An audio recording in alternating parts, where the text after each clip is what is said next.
ప్రత్యేకమైన వందనాలు తెలియజేస్తూ ఉన్నాను. ఎందుకనంటే దేవుడు మనకి మరి దినాలలో ఆయన మనకి చేసిన మేలులు వర్ణించలేము, వివరించలేము. దేవుడు మన యెడల చేసిన చాలా అద్భుతమైన కార్యాలు ఎన్నో ఉన్నాయి. అవన్నీ కూడా మనము ప్రభు మన జీవితాలలో గొప్ప కార్యాలు చేయకపోయుంటే ఈరోజు మనం ఇలా ఉండేటటువంటి వారం కాదు. కానీ ప్రియమైన దేవుని బిడ్డలారా, దేవుడు మన జీవితాలలో గొప్ప మేలులు ఎన్నో జరిగింపజేస్తాడు. ఆశ్చర్యకార్యాలు ఎన్నో దేవుడు మన జీవితాల్లో చేస్తూ ఉంటాడు. అయితే మనము కూడా దేవుడు మన జీవితాలలో చేయవలసిన కార్యాలను బట్టి, లేక దేవుడు మన జీవితాలలో ఏదైతే నెరవేర్పు దేవుడు మన జీవితాల్లో చేయాలనుకుంటున్నాడో దానిని మనము మన జీవితాలలో దేవుడు నెరవేర్చడానికి, లేక దేవుడు మనకి అవసరమైనది ఏదైతే ఉందో దానిని దేవుడు మనకి దయచేసేలాగా మనందరూ కూడా ఏం చేస్తామనంటే చాలా సందర్భాలలో ఎదురు చూస్తూ ఉంటాం. ఆ ఎదురు చూసినప్పుడు దేవుడు ఏ కార్యాలు నీ జీవితాల్లో చేస్తాడు, లేక దేవుడు ఎటువంటి కార్యాలు మన జీవితాల్లో నెరవేర్చడం చిత్తముగా చాలా సందర్భాలలో ఆలోచన చేసినప్పుడు ప్రియమైన దేవుని బిడ్డలారా, దేవుడు మరి మన చుట్టూ కొన్ని నియమాలు లేక మన చుట్టూ చాలా అవసరతలు మనము నిర్మించుకుని ఉంటాం. అలాగా దేవుడు ఆయన మన చుట్టూ ఏదైనా కార్యం చేయాలి అని అంటే మనము కొన్ని భద్రపరుచుకోవాల్సిన అవసరత ఉంటది. ఏం భద్రపరుచుకోవాలి అంటే ఈరోజు నేను 3 విషయాలు క్లుప్తంగా కొద్ది మాటల్లో నేను తెలియజేస్తాను. ప్రియమైన దేవుని బిడ్డలారా, మనము దేవుడు మన జీవితాలలో గొప్ప కార్యములు చేయాలంటే మనము మొదట కంచె వేసుకోవాలి. మొదట మనం ఏం వేసుకోవాలి? కంచె వేసుకోవాలి. దేవుడు మన జీవితాలలో గొప్ప కార్యములు చేయాలనంటే మన జీవితాలలో ఏం చేయాలంటే కంచె వేసుకోవాలి. ఏ కంచె మనం వేసుకోవాలి? ఎలా వేసుకుంటే అది మనకి భద్రతను కలిగింపజేస్తుంది. ఇప్పుడు మనందరికీ తెలిసిందే, మొక్కను బయట మనం పెంచుతాం. ఆ మొక్కను పెంచినప్పుడు ఆ మొక్కకి బయట మనము దాని చుట్టూరు ఏమేస్తాము? కంచె ఎందుకు వేస్తాము? ఆ మొక్కకి వచ్చి తినకుండా ఉండడానికి. ఆ మొక్కని మేకలు గాని, ఆవులు గాని లేకపోతే ఏదైనా వచ్చి దాన్ని పాడు చేయకుండా ఉండాలనంటే దానికి వేయవలసింది ఏంటంటే కంచె వేయాలి. ఈ కంచె వేసి దాని చుట్టూ ఏం చేస్తామనంటే భద్రపరుస్తాం. అది ఆ మొక్క మనకి ఫలించాలి, లేక మొక్క ఎదగాలి, ఎదిగి ఆ మొక్క ద్వారా మనం ఫలాలు పొందాలి అని అంటే ఆ మొక్క చుట్టూ మనం ఏం వేసుకోవాలంటే మొదటిగా కంచె వేసుకుని దాన్ని భద్రపరచుకోవాలి. ఆ భద్రపరిచిన తర్వాత అది మనకి కావలసిన ఫలాలను ఆ మొక్క మనకి అనుగ్రహింపజేస్తుంది, లేక మనకి ఇస్తారు. ఇప్పుడు దాని చుట్టూ మనం కంచె వేయకపోతే మనం అనుకున్న ఫలాలు మనకు రావు. మన ఆత్మీయ జీవితములలో కూడా దేవుడు మనకి ఆయన కంచె మన చుట్టూ మనం వేసుకోకపోతే మనము కూడా మరి ఫలించలేం. మనము కూడా ఆత్మీయ జీవితంలో మనము ఎదగలేం. అందుకు ప్రియమైన దేవుని బిడ్డలారా, దేవుడు కొన్ని సందర్భాలలో మన చుట్టూ కంచె వేస్తాడు. మరి మనం ఆదికాండ గ్రంథంలో మనం చూసినప్పుడు ఏదోని తోటలో దేవుడు ఏదోని తోట చుట్టూ ఏం వేశాడండి? కంచె లేట్ అయిపోతుందని ఏదోని యొక్క తోట చుట్టూ దేవుడు ఏం వేశాడట? కంచె. అది మీకు కావాలితే వాక్యాలు నేను చెప్పేస్తాను, రాసుకోండి. ఆ ఏదోని తోట చుట్టూ దేవుడు ఏం చేశాడండి? కంచె వేసి ఉంచాడు. ఆ తోట చుట్టూ దేవుడు దేం భద్రపరిచాడంటే కంచె వేసి భద్రపరిచాడు. అయితే ఇక్కడ గమనించవలసిన విషయం ఏమిటనంటే ఆ కంచె దేవుడు వేశాడు. ఆ యొక్క తోటలో నుండి బయటికి రాకుండా దేవుడు కంచె వేశాడు. అవునా? ఆ తోటలో నుండి బయటికి రాకుండానే దేవుడు కంచె వేసి నిర్మించాడు ఏదోని తోట. అయితే ఇక్కడ మరొక ఆ తోటలోనే కంచె వేశాడు దేవుడు మరలా. చూడండి, గమనించండి ప్రియమైన దేవుని పిల్లరా, మొదటిగా దేవుడు ఏం చేశాడు? ఏదోని తోట చుట్టూరు కంచె వేశాడు.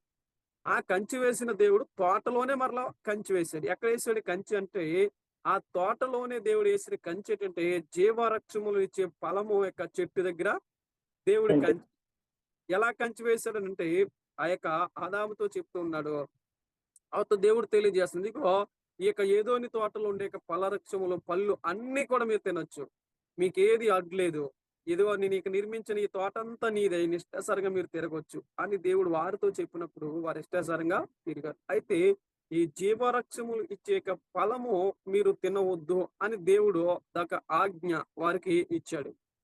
అయితే ఇక్కడ గమనించండి ప్రియమైన దేవుని బిడ్డలారా, ఎప్పుడైతే ఎప్పుడైతే దేవుడు ఈ మాట చెప్పాడో ఇలా సాగుతుంది. మధ్యలో దేవుడు ఆకాశము నుండి వారి దగ్గరికి వస్తూ ఉన్నాడు. వారితో మాట్లాడుతున్నారు, వెళుతూ ఉన్నారు. దేవుడు స్వరాన్ని వీరు వింటున్నారు. ఇదంతా మనకు తెలిసిందే. అయితే ఇక్కడ నేను చెప్పవచ్చే ప్రాముఖ్యమైన విషయం ఏమిటనంటే, ఎప్పుడైతే ఎప్పుడైతే ఆ యొక్క అవ్వ దగ్గరికి ఈ సాతాను వచ్చి, ఇదిగో నీవు ఈ పండు తింటే దేవుడి కన్నా మీరు ఎక్కువగా అయిపోతారని ఎప్పుడైతే ఆమెతో చెప్పినప్పుడు, ఆమె ఆ స్వరమును విని ఏం చేసిందనంటే ఆ పండును తిన్నది. మనందరికి తెలుసు. అయితే ఇక్కడ గమనించండి ప్రియమైన దేవుని బిడ్డలారా, ఆ యొక్క అవ్వ యొక్క జీవితంలో మనం చూసినప్పుడు ఆమె దేవుడు అక్కడ ఆ యొక్క ఏదోని తోటలో ముగ్గురు మాత్రమే ఉన్నారు. అవునంటారా? ముగ్గురు వ్యక్తులు మాత్రమే ఉన్నారు. ఎవరో ఆదాము, అవ్వ, దేవుడు. ఈ ముగ్గురు స్వరం మాత్రమే వినబడాలి అక్కడ. అవునంటారా? ఈ ముగ్గురు స్వరము వినబడిన తర్వాత మాత్రమే వారికి తెలుసు. దేవుడు స్వరం ఏంటో తెలియదా? దేవుడు సాయంత్రకాల సమయంలో డైలీ వస్తున్నప్పుడు అవ్వ ఎక్కడ, ఆదాము ఎక్కడ అని పిలిచినప్పుడు ఇక్కడున్నాం ప్రభు, అక్కడున్నాం ప్రభు అని చెప్పి వెళ్తుండేవారు. దేవుడి స్వరం వీళ్ళకి తెలుసు. ఈ రోజు నేను చెప్పబోయే మాట ఏమిటనంటే, మన యొక్క కుటుంబ జీవితంలో కూడా భార్యాభర్తలుగా ఉన్నట్టు వారు నీ భర్త స్వరము మాత్రమే నీవు వినాలి. లేక వేరే వాళ్ళు నీకు వచ్చి నువ్వు చాలా అందంగా ఉన్నావు, లేకపోతే నువ్వు ఇలాగ ఉన్నావు, నీకు ఇది చేస్తాను, అది చేస్తానని చెప్పి మనలను చాలా మందిని లోపరుచుకుని వారి జీవితాలను పాడు చేస్తున్నట్టు వారు చాలా మంది ఉంటూ ఉన్నారు. నీ వినవచ్చిన స్వరం ఏంటంటే నీ భర్త స్వరం మాత్రమే వినాలి. నీ వినవచ్చిన స్వరం ఒకవేళ మూడో వ్యక్తి స్వరం గనక మనం వింటే మన జీవితాలు నాశనమే. భార్యాభర్తల మధ్యలో మూడో వ్యక్తి ఎవరైనా ఎంటర్ అయితే వారి జీవితాలు ఏమైనట్టండి? సర్వనాశనం. ఎందుకు నాశనం అయిపోతాయనంటే, వారు భార్యాభర్తలుగా వేసుకునే కంచె దానిని వారికి వారే తెగేసుకుంటున్నారు. భార్యాభర్తల యొక్క ఉండే బంధాన్ని వారికి వారే విడగొట్టుకుంటున్నారు. ఎందుకనంటే మూడో వ్యక్తికి అవకాశం ఇస్తూ ఈరోజు కుటుంబాలు నాశనం అయిపోవడానికి గల కారణాలు ఎన్నో మనం చూస్తున్నాం. భార్యాభర్తల జీవితాలు నాశనం అయిపోవడానికి ఎన్నో కారణాలు మనం చూస్తున్నాం. అయితే ప్రియమైన దేవుని బిడ్డలారా, వారు చుట్టూ భద్రపరుచుకున్న కంచె వారు తెగేసుకుంటున్నారు. ఈ రోజు ఎందుకనంటే వారు వినవచ్చిన స్వరం ఎవరిదే? తన భర్త స్వరం మాత్రమే వినాలి. ఆ స్వరం వింటే ఆ భర్త ఏదైతే చెప్తున్నాడో ఆ చెప్పిన దానిని బట్టి వింటే వారు భద్రపరచబడతారు. వారు క్షేమముగా ఉంటారు. అది దాటి వెళ్ళారనుకోండి వారికి అన్ని కూడా ఇక టెన్షన్సే. ఇక్కడ ప్రియమైన దేవుని బిడ్డలారా, మనం చూసినప్పుడు జాగ్రత్తగా గమనిస్తే వీరేసుకునే కంచె వీరికి వీరే తొలగించుకున్నారు. ఆదాము అవ్వలు ప్రియమైన దేవుని బిడ్డలారా, దేవుడు వేసిన కంచెని ఏం చేసిందనంటే అవ్వ తొలగింపజేసింది. సాతాను యొక్క మాట వింది. మూడో వ్యక్తి యొక్క మాట విన్నందున అవ్వమ్మ ఏం చేసిందంటే తన కంచె తొలగించుకుంది. కంచె తొలగిపోవడం వల్ల ఏం పోయింది ఆమెకి అనంటే దేవుడితో సహవాసం పోయింది. మొదటగా ఏం పోయింది చెప్పండి? దేవుడితో సహవాసం పోయింది. దేవుడితో సహవాసం ఎప్పుడైతే పోయిందో ఆ యొక్క దేవుడితో సహవాసం కోల్పోయిన వీరికి దేవుడు ఏమిచ్చాడనంటే ఆ ఏదోని తోటలో నుండి బయటికి గెంటి వేశాడు. ఆ కంచెలో నుండి వారిని ఏం చేశాడంటే బయటికి తీసివేశాడు. ఈ రోజు వారికి భద్రత అక్కడ కలిగించలేకపోయింది. నేను చెప్తున్న మాట ఏమిటనంటే మనము దేవుడు చుట్టూ మనం ఉండాలి. మన చుట్టూ దేవుడు కంచె వేసి ఉండాలి. ఆ కంచె మనం ఎప్పుడైతే వేసుకున్నామో ఆ కంచె మనలో ఉన్నప్పుడు మన యొక్క కుటుంబాలు బాగుంటాయి. ప్రియమైన దేవుని బిడ్డలారా, మనం వేసుకునే ఆ దేవుడు మనకు నిర్మించిన కంచెలో గనక మనం ఉండగలిగితే దేవుడు మనకి గొప్ప భాగ్యం చేస్తారు. ఒక మాట చూస్తారా ప్రియమైన దేవుని బిడ్డలారా? ఒక మాట చూడండి. యెషయా గ్రంథంలో చక్కటి మాట ఉంది. యెషయా గ్రంథము 17వ అధ్యాయం 11వ వచనం. యెషయా గ్రంథము 17వ అధ్యాయం 11వ వచనం ఎవరైనా చూడగలుగుతారా? గారు. చూడండి. 17వ అధ్యాయం 11వ వచనం. నీవు నాటిన దినమున దాని చుట్టూ కంచి వేసితివి. ప్రొద్దుననే నీవు వేసిన విత్తనములను పుష్పింప చేసితివి. గొప్ప గాయములను వికటములైన బాధయు కలుగును దినమున పంట కుప్పలుగా కూర్చబడిను. మంచిది. ఇక్కడ తెలియజేస్తున్నాడు, నీవు నాటిన దినమున దాని చుట్టూ ఏమేసేవట? కంచె వేసితివి. ఇప్పుడు మన ప్రారంభ దినాలలో ఆత్మీయమైన జీవితంలో మనము ఏం వేసుకుంటాం? మన చుట్టూరు కంచె వేసుకుని మనం జీవిస్తాం. పాపం వైపు చూడడం గాని, లేకపోతే ఎటువంటి ఆలోచనలు నీలో రాకుండా, తలంపులు నీలో రాకుండా నీవు నీ చుట్టూ ఏం నిర్మించుకుంటావనంటే ఒక కంచె మనం నిర్మించుకుంటాం. నాటిన దినమున నాటిన దినాన్ని ఏ కంచె అయితే మనలో వేసుకున్నామో ఆ కంచెను మనము తొలగించకుండా ఉండాలి. ఎలా తొలగించుకుండాలి? యేసేపు జీవితంలో మనం చూస్తాం. యేసేపు చుట్టూ ఏం వేసుకున్నాడనంటే రక్షణ కంచె వేసుకున్నాడు. యేసేపు చుట్టూ ఏం వేసుకున్నాడంటే పాపము చేరలేని కంచె యేసేపు చుట్టూ వేసుకున్నాడు. ఈ రోజు ప్రియమైన దేవుని బిడ్డలారా, యేసేపు చుట్టూ వేసుకున్న కంచె ఎలాంటిదనంటే ఎంత ఆ ఆ బలమైన కంచెగా నిర్మించుకున్నాడంటే అతడు నేను పాపం వైపు ప్రయాణము చేయకుండా ఉంటాను అని అతడు కంచె వేసుకున్నాడు. ఈ రోజు మన జీవితాలలో కూడా మనం ఏ కంచె వేసుకుంటున్నాం? ఈ రోజు ప్రియమైన దేవుని బిడ్డలారా, మన చుట్టూ పాపం వైపు ప్రయాణమైకుండా, పాపం వైపు మనం వెళ్లకుండా ఒక పాపం వైపు మనం ప్రయాణమై వెళ్లకుండా ఒక కంచె మన చుట్టూ భద్రపరుచుకోవాలి. అది ఏ కంచె అయి ఉండాలనంటే ప్రియమైన దేవుని బిడ్డలారా, మొదటిగా మనము కంచె భద్రపరుచుకోవాలి. ఆ కంచె ఎలా ఉండాలి అంటే ఏ రీతిగా కంచెని మనం భద్రపరుచుకోవాలి చూద్దాం. రెండో మాట చూద్దాం రండి. కీర్తనల గ్రంథములు అంటాడు చూడండి, ప్రియమైన దేవుని బిడ్డ 91వ కీర్తన 1వ చరణాన్ని మనం చదువుదాం. 91వ కీర్తన 1వ చరణం. మహోన్నతుని చాటున నివసించి ఉండే సర్వశక్తి నీడను విశ్రమించువాడు. రైట్. ఇప్పుడు ఏ ఏ కంచె మనం వేసుకోవాలంటే మహోన్నతుడి యొక్క చాటును నిర్మించినట్టు వాడి సర్వశక్తిని నీడను విశ్వసించినట్టు వాడు. అంటే మహోన్నతుడి యొక్క నీడ కావాలి మనకి. దేవుని నీడలో మనం ఉండాలి. దేవుని నీడలో ఎప్పుడైతే మనం ఉంటున్నామో ఆ నీడ మనకి ఎలా దొరుకుతుంది అనంటే ప్రియమైన దేవుని బిడ్డలారా, దేవుని వాక్యము ద్వారా మనము కట్టబడాలి. దేవుని వాక్యము ద్వారా ఎప్పుడైతే మనం కట్టబడతామో దేవుడి వాక్యం అనే కంచె మన యొక్క చుట్టూ ఉండాలి. దేవుడి వాక్యం ఎప్పుడైతే మన చుట్టూ ఉందో ఆ చుట్టూ ఉన్న వాక్యం ఏం చేస్తుంది అంటే మనల్ని కాస్తూ ఉంటది. ఒక నీడలా మనల్ని నడిపింపజేస్తది. దేవుడు మన చుట్టూ వేస్తున్న కంచె ఏమిటనంటే వాక్యం అనే కంచె మన హృదయాలలో ఉండాలి. నిత్యము వాక్యమును మనం ధ్యానించాలి. ప్రభువా, ఈ రోజు నీవు నాతో ఏం మాట్లాడబోతున్నావు? దేవా, నువ్వు నాతో ఎలా మాట్లాడబోతున్నావు? ఈ రోజు ఏ వాక్కు ద్వారా నాతో మాట్లాడబోతున్నావు? ఏ ప్రార్థన ద్వారా నాతో మాట్లాడబోతున్నావు? నా కుటుంబముతో ఏం మాట్లాడబోతున్నావు? నాతో ఏం మాట్లాడబోతున్నావు అని మనం ఎప్పుడైతే దేవుడితో నువ్వు మాట్లాడుతున్నావో వాక్యము చదవటం ద్వారా లేకపోతే దేవుడితో సహవాసం, ఎలా మనం దేవుడితో సహవాసం పెంచుకోవాలి, వాక్కు ద్వారా దేవుడితో ఎలా సహవాసం పెంచుకోవాలి, ఆయన నీడలో మనం ఉండాలి. మన చుట్టూ దేవుడి కంచె వేయాలి అని అంటే మనము నిత్యము ప్రార్థనలో నిత్యము వాక్యములో మనం గడపాలి. ఎప్పుడైతే ఈ వాక్యములో మనం గడుపుతామో ఆ దేవుడి వాక్యము ధ్యానించడము, దేవుడి వాక్యములో చదవడము, చదివి అందులో ఉండే అనేకమైన విషయాలను మనము గ్రహించుట ద్వారా దేవుడు ఏం చేస్తాడనంటే ఆయన భద్రత మనకు కలగజేస్తాడు, లేక దేవుని యొక్క నీడ మనకి కలగజేస్తాడు. ఈ రోజు నా ప్రియమైన దేవుని బిడ్డలారా, మనము కట్టబడేది ఉంటే, మన చుట్టూ కంచె వేయబడేది ఉంటే కేవలము దేని ద్వారానంటే దేవుడు వాక్యము ద్వారానే మన చుట్టూ కంచె వేసుకుని ఉండాలి. దేవుడు వాక్యము ద్వారానే మన చుట్టూ కంచె భద్రపరుచుకుని ఉండాలి. అది ఏ కంచె అంటే వాక్యం అనే కంచె. ఈ వాక్యం అనే కంచె మన చుట్టూ ధరించుకోవాలి. రక్షణ వస్త్రముగా ఈ వాక్యం అనే కంచె మన చుట్టూ ధరించుకోవాలి. భద్రత కొరకు మనం వాక్యం అనే కంచె మన చుట్టూ వేసుకోవాలి. నిత్యము వాక్యమును దానిస్తూ మన హృదయాలలో ఈ వాక్యాన్ని మనం నింపుకోవాలని తెలియజేస్తున్నాడు. కనుక ప్రియమైన దేవుని బిడ్డలారా, మన చుట్టూ ఎప్పుడైతే ఈ సర్వశక్తిని యొక్క నీడలో మనం ఉండాలంటే వాక్యములో మనం ఉండాలి.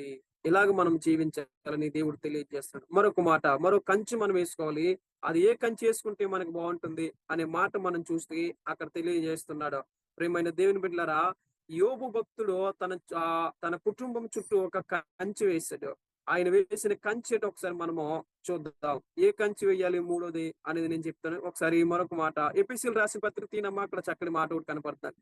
ఎపిసిల్ రాసిన పత్రిక 6వ అధ్యాయం 11వ వచనం అనుకుంటా, అక్కడ చక్కటి మాట ఉంది. ఎపిసిల్ రాసిన పత్రిక 6వ అధ్యాయము 11వ వచనం ఒకసారి చూడండి, అక్కడ చక్కటి మాట. మీరు అపవాది తంత్రులను బెదిరించుటకు శక్తిమంతుడగునట్లు దేవుడికిచ్చు సర్వాంగ కవచమును ధరించుకొనిడి. రైట్. ఇప్పుడు ఏం చేయాలంటే మనము అపవాదిని జయించుటకు ఏం చేయాలి? సర్వాంగ కవచమును మనం ధరించుకోవాలి. ఏ కవచం ఇది అనంటే వాక్యం అనే కవచాన్ని మనం ధరించుకో.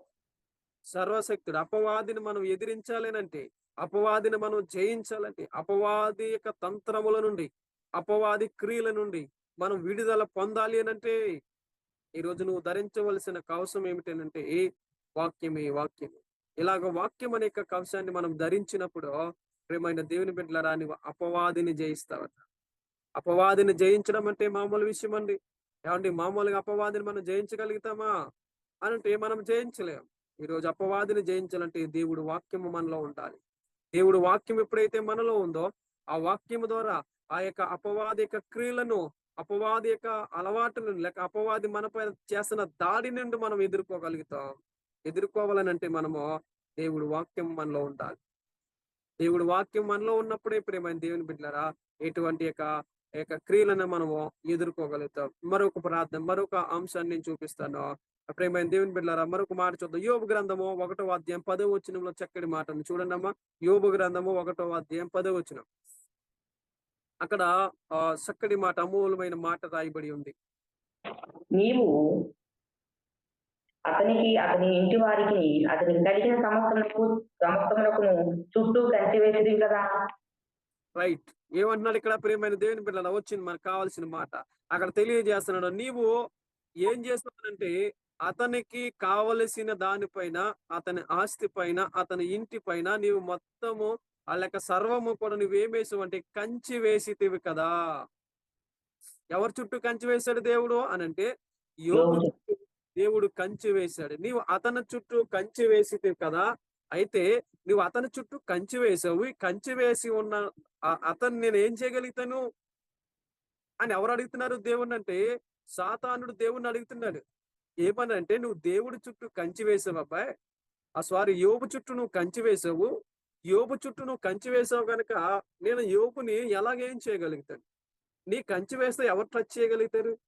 అవునా కదా? దేవుడు మన చుట్టూ ఉంటే మనల్ని ఎవరు టచ్ చేయగలుగుతారు? దేవుడు మన చుట్టూ ఉంటే అపవాది ఎక్కడ టచ్ చేస్తుంది మనల్ని? ఇక్కడ అదే మాట్లాడుతున్నాడు. ఇక్కడ అదే మాట చెప్తున్నాడు. ఏమనంటే, నీవు ఇదిగో యోబు చుట్టూ కంచి వేసి ఉంచావు కదా. యోబు చుట్టూ కంచి వేసినాడు, మరి నేనేం చేయగలుగుతాను యోబుని? నా వల్ల ఏమవుతుంది అని సాతాను దేవుడి దగ్గర అడుగుతున్నాడు. ప్రియమైన దేవుని బిడ్డలారా, ఈ రోజు చూడండి, మనము కూడా మన చుట్టూ వేసుకున్న కంచె చాలా భద్రంగా ఉండాలి. ఆ కంచె భద్రంగా ఉంటే సాతానుడు మన కంచెని టచ్ చేయలేడు. టచ్ చేయకుండా ప్రియమైన దేవుని బిడ్డలారా నీ దగ్గర నుండి వెళ్ళిపోగలుగుతాడు. నువ్వు వేసుకునే కంచె నీ చుట్టూ భద్రముగా ఉండాలని తెలియజేస్తుంది. అదే ప్రియమైన దేవుని బిడ్డలారా, యోబు భక్తుడు ఏం కంచె వేశాడు? ఇప్పుడు దేవుడేమో యోబు భక్తుడు ఆ చుట్టూ దేవుడు కంచె వేశాడు. అవునా? యోబు భక్తుడు చుట్టూ కంచి వేశారని సాతానుడే ఈ దేవుడికి సాక్ష్యం ఇస్తున్నాడు. నువ్వు వేసిన భద్రపరిచావు గనక, నువ్వు వేసిన కంచిని దాటలేకపోతున్నాను, తొలగించలేకపోతున్నాను, నేను దాన్ని టచ్ చేయలేకపోతున్నాను, అందుకు నువ్వు వేసిన కంచిలోనే బయటకు రాలేను, నీవు ఆ కంచి తీస్తేనే కానీ నేను యోబుని ఏమి చేయలేనని దేవుడి దగ్గర అడుగుతున్నాడు. అయితే దేవుడు వేసిన కంచి దేవుడే మన నుండి తీయాలి. కానీ ఆ కంచెను మనం తొలగించుకుని వెళ్ళిపోతే మనకు అపాయం. ఆ కంచెను మనం తొలగించుకుని పోతే మనకే ప్రమాదం. అయితే ప్రియమైన దేవుని బిడ్డలారా, యోబు భక్తుడు ఏ కంచి వేశాడో ఇక్కడ మనం చూస్తే తెలియజేస్తుంది. యోబు భక్తుడు ఆ యొక్క బిడల చుట్టూ ఏ కంచి వేస్తే ఐదో చరణం చదివమ్మ. అక్కడ 5వ చరణం చక్కటి మాట ఉంది. యోబు గ్రంథంలోనే 1వ అధ్యాయం 5వ వచనంలో ఒకసారి చక్కటి మాట ఉంది అక్కడ.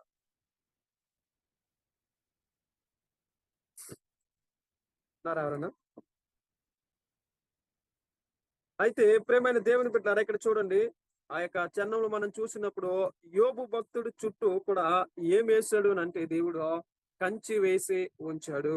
అక్కడ మనం వారి విందు దినములు రాక పూర్తి కాక యోబు తన కుమారులు పాపము చేసి తమ హృదయంలో దేవుని దూషించుదేమో అని వారిని పిలువనంపించి వారిని పవిత్రపరిచి అరుణోదయం లేచి వారిలో ఒక్కొక్కని నిమిత్తమై దహన బలి నడిపించుచు వచ్చెను. యోబు నిత్యము అలాగు చేయుచుండెను.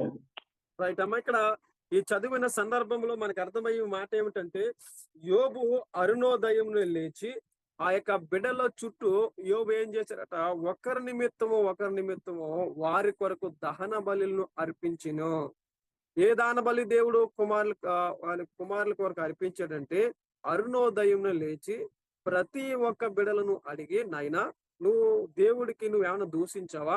దేవుని నువ్వు ఏమన్నా తెలియకుండా దేవుని ఏమన్నా మాట్లాడినావా నాయనా అని చెప్పి వాళ్ళ కొడుకుల కొరకు, కూతుర్ల కొరకు యోబు భక్తుడు ప్రేమైన దేవుని బిడ్డలారా అరుణోదయమున లేచి ఏం చేస్తున్నట? బిడల చుట్టూ కంచి వేస్తున్నాడు. చెప్పండి, ఏ కంచి వేస్తున్నాడో? బిడల చుట్టూ చెప్పాలి. ప్రేమైన దేవుని బిడ్డలారా అందరూ కూడా బిడల చుట్టూ యోబు భక్తుడు ఏ కంచి వేశాడు అండి? చెప్పండి అమ్మ, ఏ కంచి వేస్తున్నాడు యోబు భక్తుడు? ఎక్కడో గారు ఏ కంచి వేశాడు యోబు భక్తుడు? చెప్పండి అందరూ కూడా. ఈ ఉదయకాలపు సమయంలో యోబు భక్తుడు బిడ్డల చుట్టూ ఏ కంచి వేశాడు? ప్రార్థననే కంచండి. రైట్, చక్కగా సంజయ్ గారికి. ఇప్పుడు గమనించండి, యోబు భక్తుడు ఏ కంచి వేశాడు బిడ్డల చుట్టూ అంటే అరుణోదయమున లేచి. మీరందరూ కంచి వేస్తున్నారు, చక్కటి ప్రార్థన చేస్తున్నారు. ఉదయం 4 గంటల నుండి 6 గంటల వరకు ప్రార్థనలో గడుపుతున్నారు. మంచి కంచి మనం నిర్మించుకుంటున్నాం. ఇక్కడ యోబు భక్తుడు ప్రేమైన దేవుని తన బిడ్డలు ఏమైనా తెలియక దేవుని దూషించారో, దేవుని ఒకవేళ నిందించారో, వీరి యొక్క నిందలన్నిటి నుండి కూడా తొలగిపోవాలి అని అంటే యోబు భక్తుడు ఏం చేస్తున్నాడంటే ప్రార్థన అనే కంచి వారి బిడల చుట్టూ వేస్తున్నారు. ఈ ప్రార్థన అనే కంచి ఎప్పుడైతే యోబు భక్తుడు వారి బిడల చుట్టూ వేస్తున్నాడో, ఎందుకు వేస్తున్నాడమ్మా అని మనం ఆలోచన చేస్తే, నేను ఒకవేళ నాకు తెలియకుండానే నా బిడలో ఒకవేళ పాపములో పడ్డారే, నాకు తెలియకుండానే నా బిడ్డలో దేవుని దూషించారేమో, నాకు తెలియకుండానే నా బిడ్డలో ఇదిగో దేవుడి దృష్టిలో ఏమన్నా పాపం చేశారేమో, అందుకని నేను నా బిడ్డల చుట్టూ ఏమేయాలంటే కంచి నిర్మించాలి అని చెప్తున్నాడు. ఈరోజు ప్రేమైన దేవుని బిడ్డలారా, దేవుడు వేసిన కంచిలోండి మనం తొలగిపోతే మనకు అపాయములు వస్తూ ఉంటాయి. దేవుడు వేసిన కంచిలోండి మనం తొలగిపోతే మనకు నష్టాలు వస్తాయి. మనం చూసినప్పుడు ప్రేమైన దేవుని బిడ్డలారా, మరి సంసోను కొరకు మనం చాలా సందర్భాల్లో విన్నాం. సంసోను దేవుడు యొక్క వేసిన కంచె. ఆ సంసోను యొక్క మరి ఆ దేవుడితో ఉన్నంత కాలము, లేక దేవుడు సంసోనుతో ఉన్నంత కాలము కూడా చాలా సంసోను మరి ఎలా ఉంటాడంటే చాలా బలాసూరుడిగా, బలవంతుడిగా ఉండి ఒకేసారి ఫిలిస్తీయులను మరి ఆ 300 మంది హతము చేసేటువంటి వాడిగా, లేక అతడు చాలా బలవంతుడిగా మనం చూస్తాం. నాజీరు చేయబడినటువంటి వాడిగా. మరి సంసోను బలమును మనం చూసినప్పుడు ప్రేమైన దేవుని బిడ్డలారా, సంసోను చుట్టూ కూడా దేవుడి యొక్క శక్తి ఉన్నని చెప్పు, లేక దేవుడి కంచె సంసోను కూడా ఉన్నంత కాలము కూడా సంసోను ఏ మాత్రము కూడా ఏ అపాయమునకు లేక ఏ బలహీనత కూడా సంసోను గురి కాలేదు. ఎందుకో చెప్పనా? సంసోను చుట్టూ దేవుని కంచె వేయబడినంత కాలం కూడా సంసోనికి విజయమే. సంసోను ఎప్పుడైతే ఆ సంసోను ఎప్పుడైతే చేయకూడని పని అంటే ఫిలిస్తీయులతో సాంగత్యము వద్దన్నప్పుడు, ఈ సంసోను ఎప్పుడైతే తన ఇష్టమైన దారి ఎంచుకుని దేవుడి కంచిని తొలగించుకుని వెళ్ళిపోయినప్పుడు, అంత బలవంతుడైన సంసోను మరి 2 కళ్ళు పోగొట్టుకుంటాడు. అంత బలహీనుడైన సంసోను మరి గుడ్డివాడిగా ఉంటాడు. అంత బలవంతుడైన సంసోను తన యొక్క నాజీరు చేయబడిన ఎప్పుడైతే పుట్టిన కానించి కూడా ఆ యొక్క తలను తీలేని తల కూడా బోడిగుండుగా మరి అతడు బలమంతా పోయినట్లుగా మనం చూస్తూ ఉంటాం. మరి తీసుకెళ్లి అంత బలవంతుడైనటువంటి సంసోను చేత వారి గానుగా ఆడించుకున్నటువంటి వారుగా మనం చూస్తున్నాం. ఎందుకు ఈ మాట చెప్తున్నానంటే, సంసోనును చూస్తేనే భయపడినట్టు వారు 300 నక్కల్ని పట్టుకుని తోకలు మూడేయగలిగిన శక్తివంతుడైనటువంటి వాడు సంసోను. ప్రేమైన దేవుని బిడ్డలారా, ఎంత బలవంతుడు ఆ సంసోను మనం చూస్తే గమనించాలి. సంసోను ఎంత బలవంతుడిగా ఉన్నంత కాలము కూడా అతడు చుట్టూ ఏముందంటే దేవుని కంచె వేసుకుని ఉన్నాడు. సంసోను ఎప్పుడైతే తన యొక్క దేవుడి కంచెని మరి దాటి బయటకు వచ్చాడో, ఆ దేవుడి కంచె దాటి బయటకు రాగానే ఫిలిస్తీన్ చేతిలో ఎన్నో ఇబ్బందికరమైన పరిస్థితులు పడ్డాడు. ఆఖరికి చనిపోతున్న సమయానికి వచ్చేసాడు. ప్రియమైన దేవుని బిడ్డలారా, అప్పుడు అర్థమైంది సంసోనికి, ఇదిగో నేను చేసిన పని ఏమిటనంటే, దేవుడు నా చుట్టూ వేసిన కంచె నేను ఏం చేశానంటే తెంచుకున్నాను. మనము కూడా చాలా సందర్భాలు అనుకుంటాను, అయ్యో ఇదిగో నేను ఈ పని చేయకపోయి ఉంటేనే బాగుండేమో, అనవసరంగా ఈ పని చేశానే, ఈ పని చేయడం వల్ల నా జీవితం ఇలాగ అయిపోయింది అని చాలా సందర్భాల్లో చాలా మంది బాధపడేటువంటి వారుగా ఉంటారు. ఈ రోజు నా ప్రియమైన దేవుని బిడ్డలారా, సంసోని యొక్క బాధ కూడా అదే. సంసోన్ అంటున్నాడు, అయ్యో నేను నా యొక్క సీక్రెట్ లేక నాలో ఉండే బలం ఎప్పుడైతే నేను దెలీలా చెప్పకుండా ఉంటే బాగుండేమో, అనవసరంగా నేను చెప్పి మోసపోయాను, దెలీలా చేతిలో మోసపోయాను. ఇతర ఆలోచన అంతా కూడా దేవుడు వద్దన్న పని చేసి ఇతర ఆలోచన అంతట్లో కూడా ప్రేమైన దేవుని బిడ్డలారా దూరమైనట్లుగా మనం చూస్తున్నాం. ఇక్కడ గమనించవలసిన విషయం ఏమిటనంటే, దేవుడు కంచె ఎప్పుడైతే సంసోను చుట్టూ ఉందో చాలా భద్రంగా ఉన్నాడో, ఎప్పుడైతే సంసోను యొక్క ఆలోచన ప్రకారం ప్రయాణం అయ్యి వెళ్ళాడో అతని కంచె తెగిపోయింది. శత్రువు చేతుల్లో బంధించబడ్డాడా. ప్రియమైన దేవుని బిడ్డలారా, అప్పుడు జ్ఞాపకం వచ్చింది, అయ్యో నీ నుండి నేను తొలగిపోయిన ప్రభువా, నాకు మరలా నీ కంచి ఇయ్యవా, ఒక్క అవకాశం ఇవ్వా, ఒక్క అవకాశం నాకు ఇవ్వ అని చెప్పి దేవుణ్ణి బిగ్గరగా అడుగుతున్నాడట. తీసుకెళ్లి వారి యొక్క ఆ యొక్క ఏదైతే గుడి ఉందో ఆ గుడిలో అతను తీసుకెళ్లి కట్టి వేసిన తర్వాత దేవుడితో మాట్లాడుతున్నాడు. అయ్యా ఒక్క అవకాశం నాకు ఇయ్యి, నా కంచె నేను తెగ్గోసుకున్నాను, నా కంచె నేను నా నుండి తీసేసుకున్నాను, ఒక్క అవకాశం ఇయ్యి అని చెప్పి దేవుణ్ణి మరలా అడిగినప్పుడు దేవుడు సంసోనికి ప్రేమైన దేవుని బిడ్డలారా మరో అవకాశం ఇచ్చినప్పుడు అతడు కంచె నిర్మించుకున్నాడు. కానీ అతడికి ఆ అవకాశం ద్వారా మరి అతడు ఎప్పుడైతే యుద్ధాల్లో చేసి ఎంతమందిని అయితే జయించి ఫిలిస్తీన్‌ని హతం చేశాడో అంతకన్నా ఎక్కువగా ఆ ఆఖరి దినాలలో మరలా దేవుడి దగ్గర పశ్చాత్తాపపడి అడిగిన దినాలలో అతడు ఎక్కువగా ఇంకా ఆ రోజున అక్కడ అనేకులను మరి చంపినట్లుగా మనం చూస్తున్నాం. ఇక్కడ గమనించండి, ఎందుకు ఈ మాట చెప్తున్నామనంటే దేవుడి యొక్క కంచెని కోల్పోయిన తర్వాత అతడు కష్టాలు పడ్డాడా, మరలా ఆ కష్టపెట్టిన వాళ్ళందరినీ కూడా ఒకే దెబ్బతో మరి శత్రువుల పైన విజయాన్ని కూడా సాధించినట్లుగా మనం చూస్తున్నాం. ఈ రోజు నేను చెప్తున్న మాటలు ఏంటంటే ప్రియమైన దేవుని బిడ్డలారా, మనము ప్రాముఖ్యమైన మాటలు మనం నేర్చుకున్నాం. మొదటిగా మన జీవితాలలో వేసుకోవలసింది ఏంటయ్యా అని అంటే కంచె వేసుకోవాలి. మొదటి మాట ఏమిటో తెలుసా ప్రియమైన దేవుని బిడ్డలారా, మన జీవితాలలో కంచె వేసుకోవాలి. రెండోదిగా మనం ఆలోచన చేసినప్పుడు మన జీవితాల్లో ఏ కంచె వేసుకోవాలంటే వాక్యం అనే కంచె మన జీవితాలలో ఉండాలి. మూడోదిగా మనం చూస్తే ప్రియమైన దేవుని బిడ్డలారా, ప్రార్థన అనే కంచె మన జీవితాల్లో ఉండాలి. యోబు భక్తుడు ఎలాగైతే ప్రార్థన అనే కంచె వేసుకున్నాడో, ఈరోజు మనము మన యొక్క కుటుంబాలకి మన బిడ్డలకు కూడా ఈ ప్రార్థన అనే కంచె మీరు వేకువజామునే వేస్తూ ఉన్నారు. ఈ వేకువజామున ఈ ప్రార్థనని కంచె మన కుటుంబాలలో వేసుకున్నప్పుడు దేవుడు గొప్ప కార్యాలు చేస్తాడు. అందుకే తెలియజేస్తున్నాను, ఈ ఉదయ కాలపు సమయంలో మీరు వేస్తున్న కంచె నేను భద్రపరుస్తుందమ్మా. ప్రియమైన దేవుని బిడ్డలారా గమనించండి, మనం ఒకవేళ ఏదైనా కంచెటి ఇంటికాడ వేసుకుంటామేమో, ఏ మొక్కలకి వేస్తే ఇంటికాడ వేస్తాం, కానీ మనకి మన చుట్టూ ఉండాల కంచె. ఇప్పుడు కూడా చాలా మంది చాలా విషయాలు రాస్తూ ఉంటారు. వాహనాల మీద చాలా చాలా మాటలు మంచిది, యెహోవా నా కాపురి అని రాసుకుంటారు. కొంతమంది రాకపోకలేంది యెహోవా నాకు తోడై ఉందని వాహనాల చుట్టూ రాస్తారు. అయితే నేను చెప్తాను, వాహనం మీద మనం పేరు రాసుకుంటే దేవుడు మనతో ఉండడు. వాహనాల మీద మన పేరు రాసుకుని మనం వెళ్ళిపోతే దేవుడు మనతో ఉండడు. కానీ దేవుడు ఎక్కడ ఉంటాడంటే మన గుండెల్లో ఉండాలి. యెహోవా నా కాపురని ఎప్పుడు చెప్తావు? నీలోకి వచ్చినప్పుడు చెప్పాలి. అప్పుడు నీ చుట్టూ కంచె వేసుకుని యెహోవా నా కాపురే అనాలి. ఒకవేళ బండి మీద ఏ పేరు రాసుకుని వెళ్ళిపోతే అక్కడ నుంచి ఉంటాడు చాలా మంది. కాదు, దేవుడు మన జీవితాల్లో ఉండాలి. మన హృదయాలలో ఉన్నప్పుడే మన హృదయాలలో ఉన్నప్పుడే ప్రేమైన దేవుని బిడ్డలారా ఆయన మనకి గొప్ప కాపరిగా ఉన్నాడు. ఈ రోజు ప్రేమైన దేవుని బిడ్డలారా సమయం అవుతుంది కనుక నేను ముగిస్తాను. చెప్పండి, లాస్ట్ మాటలు మనం నేర్చుకున్న ఈ రోజు 3 మాటలు మరి మీకు మరలా నేను ఒక్కసారి జ్ఞాపకం చేసేసి అంటే వాక్యాన్ని ముగిస్తాను. మొదటిగా మనం చేయవలసింది ఏంటంటే కంచె నిర్మించుకోవాలి. రెండోదిగా వాక్యం అనే కంచె ఉండాలి. మూడోదిగా ప్రార్థన అనే కంచె మన జీవితాల్లో వేసుకోవాలి. ఈ 3 కనుక మన జీవితాల్లో ఉంటే దేవుడు ఎన్నో గొప్ప కార్యాలు, ఉన్నతమైన కార్యాలు మన జీవితాల్లో జరిగిస్తాడు. ఈ కొద్ది మాటలు దేవుడు తన మిడికిల్లో దీవించి ఆశీర్వదించును గాక. మంచిది. మరి ఇంతవరకు మరి చక్కని వాక్యంతో మరి మన మధ్యన అయ్యగారు చక్కని వాక్యం చెప్పారు. మరి కంచి మన ప్రార్థనకి కంచి ఏ విధంగా వేయాలి, మన ప్రార్థన చేసి ఎలాగ కంచి వేయాలన్నది చక్కని అద్భుతమైన మాటలు చెప్పారు. అయ్యగారు వందనాలండి. ఆ వాక్యం నిమిత్తం చిన్న ప్రార్థన చేసుకుందాం. మహాపరిశుద్ధుడు, ప్రేమగల తండ్రి, మీకు వందనాలు, స్తోత్రాలు తండ్రి. మీ ఘనమైన నామానికి స్తుతులు స్తోత్రాలు చెల్లించుకున్నాం ప్రభువా. ఇదిగో తండ్రి నా రాజు యేసయ్య, పరిశుద్ధాత్మదేవ, నాయన ఇంతవరకు జరిగిన కార్యక్రమంలో తండ్రి మీరు తోడుగా ఉండి నడిపించారు. అలాగే తండ్రి నా రాజు యేసయ్య, పరిశుద్ధాత్మదేవ, నాయన పాటల్లో తోడుగున్నారు, ప్రార్థనలో తోడుగున్నారు తండ్రి. అయ్యా తండ్రి నా రాజు యేసయ్య, పరిశుద్ధాత్మదేవ, వాక్యంలో తోడుగుండి నడిపించారు. మీకు వందనాలు, స్తోత్రాలు తండ్రి. నాయన ఇదిగో ప్రభువా, ఈ రోజు మేము నేర్చుకున్నది ఏంటంటే తండ్రి నాయన, అయ్యా ఇదిగో తండ్రి నా రాజు యేసయ్య, పరిశుద్ధాత్మ దేవ, ప్రార్థనలో తండ్రి నాయన ఎటువంటి స్థితిలో గతులు ఉన్న తండ్రి నాయనప్పటికీ తండ్రి నాయన ఇదిగో ప్రార్థన ద్వారా తండ్రి నాయన కంచి వేసుకునే విధానం దయచేయమని ప్రార్థన చేస్తున్నాం తండ్రి. అవును తండ్రి, మేమందరము తండ్రి నాయన అయ్యా ప్రార్థన కంచి వేయలేకపోతున్నాం మేము తండ్రి నాయన. నా ప్రభు యేసయ్య, పరిశుద్ధాత్మ దేవుడా, ఆయన అటు రీతిగా కాకుండా తండ్రి నాయన ప్రార్థన చేసి తండ్రి నాయన అయ్యా ప్రతిఫలం దయచేయమని ప్రార్థన చేస్తూ ఉన్నాం తండ్రి. అయ్యా ఇదిగో తండ్రి ఉదయకాల సమయంలో లేచి ప్రయాసపడి అయ్యా ఇదిగో తండ్రి ప్రార్థన చేస్తూ ఉండగా తండ్రి నాయన ఆ యొక్క ప్రార్థన కంచి శక్తిని దయచేయమని ప్రార్థన చేస్తున్నాం తండ్రి.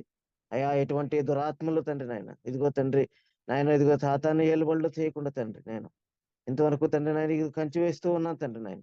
అయ్యా ప్రభు నరాజేసే పరిశుద్ధ ఆత్మదేవ నాయన, ఇదిగో తండ్రి విలువైన మాటలు మేమందరము తండ్రి విని వెళ్ళి వారం కాకుండా వాక్యానుసారంగా మేమందరము జీవించడానికి సహాయం చేయమని అయ్యా, ఇదిగో తండ్రి నరాజేసి నీ దాసులు దీవించిన ఆరోగ్యము, శక్తిని, బలాన్ని దయచేయండి. నీ దాసులు చేస్తున్న పరిచయం దీవించండి, సంఘాన్ని దీవించండి అయ్యా, కుటుంబాన్ని దీవించండి, దీవెనకరంగా మార్చమని ప్రార్థన చేస్తాను. ఇచ్చిన చిన్న బిడ్డలు అటువంటి తండ్రి నాయన, ఇదిగో తండ్రి నాయన స్కూల్కి వెళుతుండగా నాయన ఆయన ఇదిగో తండ్రి మంచి చదువులోను మంచి జ్ఞానంలోను తండ్రి నాయన బిడ్డలను పెంచమని ప్రార్థన చేస్తూ కృప చూపించమని నాయన ప్రతి ఒక్క బిడ్డను పేరు పేరును ఆశీర్వదించి కృప చూపించమని యేసు పరిశుద్ధ నామములో అడిగి వేడుకుంటున్నాం తండ్రి. ఆమేన్. ఆమేన్. ఆమేన్. స్తోత్రం స్తోత్రం స్తోత్రం. ప్రార్థన చేసినట్టు బాగా వందనాలండి. వందనాలమ్మ. ముగ్గురు ప్రార్థన చేసుకుందాం. ఎవరికైనా ప్రార్థన అవసరాలు ఉన్నాయండి? మీ అందరికీ ప్రత్యేకమైన వందనాలు.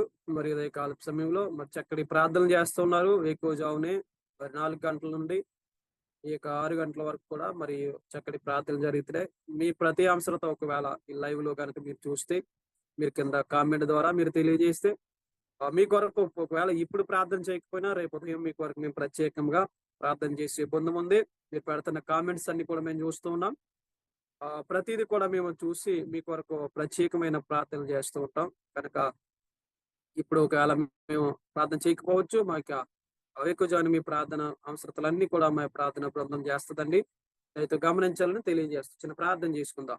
పరిశుద్ధుడు, మహోన్నతుడు, సర్వోన్నతుడు, సర్వాధికారి, సర్వశక్తిమంతుడైన తండ్రి, ఈ ఉదయ కాలపు సమయంలో నీ బిడ్డలందరితో మీరు మాట్లాడారు. నీ బిడ్డలతో మీరు మాట్లాడితేనే అనేకమైన విషయాలు ప్రభా తెలియజేశారు తండ్రి. నీ మాట ద్వారా ప్రభు ఎన్నో గొప్ప కార్యాలు మేము తెలియకున్నాం ప్రభా. ఇదిగోనైనా మరి మా చుట్టూ ఏ రీతిగా కంచి వేసుకోవాలి తండ్రి, నువ్వు మాతో మాట్లాడినందుకు నీ కృప కాపుదల అనుగ్రహించి ఈ దినము ప్రభా ఈ వాక్యం విన్న బిడ్డలందరికీ తోడుగా ఉండండి. ఈ లైవ్ లో ప్రభా నీ వాక్యం చూస్తున్న బిడ్డలకు తోడుగా ఉండండి. వారి అంశరతులను, అక్రతలను సమస్తమును కూడా మీరు తీర్చండి ప్రభువా. వారి యొక్క కుటుంబాలలో ఎటువంటి కంచిలో ప్రభా ఇరిక్కిపోయారు అయా తండ్రి, వారు ఎటువంటి కంచి నిర్మించుకోలేకపోతున్నారు. వాటన్నిటిలోని ప్రభా విడుదల కావాలని, కాపుదల కావాలని మీరు తోడుగా ఉన్నారు. నీ కృప కాపుదల కనికరం దయా అనుగ్రహింప చేయండి తండ్రి. నీకు వందనం. నువ్వు ఎంత ప్రయాసపడి జూమ్ కాల్ ఎక్కువ జనం నడిపిస్తుంది. సంజయ్ గారిని, విక్టర్ బాబు గారిని, పాల్గొన్న సభ్యులను ప్రతి ఒక్కరిని కూడా విశ్వాసులను పేరు పేరు చెప్పి జ్ఞాపకం చేసి లైవ్ లో ప్రభా చూస్తున్నట్టు ప్రతి బిడ్డకు కూడా మీరు మాట్లాడండి. ప్రతి ఒక్కరితో మీరు మాట్లాడి సహాయం చేయండి. నీ మెండైన దీవెన, కృప, కాపుదల, కనికరము, దయా ప్రతి బిడపైన మీరు అనుగ్రహించమని ప్రార్థన చేసి మీరు తోడుగా నీడుగా ఉండి సహాయం చేసి ఈ ఎక్కువ జారు నీ సన్నిధిలో ప్రభువా ఏ రీతిగా ప్రార్థించే భాగ్యం ఇచ్చారు. నీ కృప, కాపుదల, కనికరం అందరిపైన అనుగ్రహింపజేయమని సహాయం చేసి నీ అభిషేకంతో నింపి నడిపించమని క్రీస్తు యేసు పేరిట మిక్కుల బ్రతమాలు అడుగుచున్నాము తండ్రి. ప్రభు యేసు రక్తమే యేసునామ సంపూర్ణ అపవాదికి నాశం కలుగును గాక. ఆమేన్. ఆశీర్వాదం. మన తండ్రి యొక్క ప్రేమయు, కుమార్ యొక్క అగ్ని, పరిశుద్ధాత్మ యొక్క సహవాసమును మనకును మన కుటుంబాలకు మన పరిచర్యకు సదాకాలము తోడయుండి నడిపించును గాక. ఆమేన్. ఆమేన్. ఆశీర్వాదంబుల్ మా మీద వర్షింప చేయు మిస్సా, ఆశతో నమ్మి ఉన్నాను నీ సత్యవదతము మీద కుమ్మారించుము దేవా, కమ్మార ప్రేమ వర్షంబు కుమ్మారించుము దేవా. Praise Lord. God bless you all of you. దేవుడు మిమ్మల్ని అందరినీ దీవించును గాక. ఆమేన్. వందనాలు అయ్య గారు.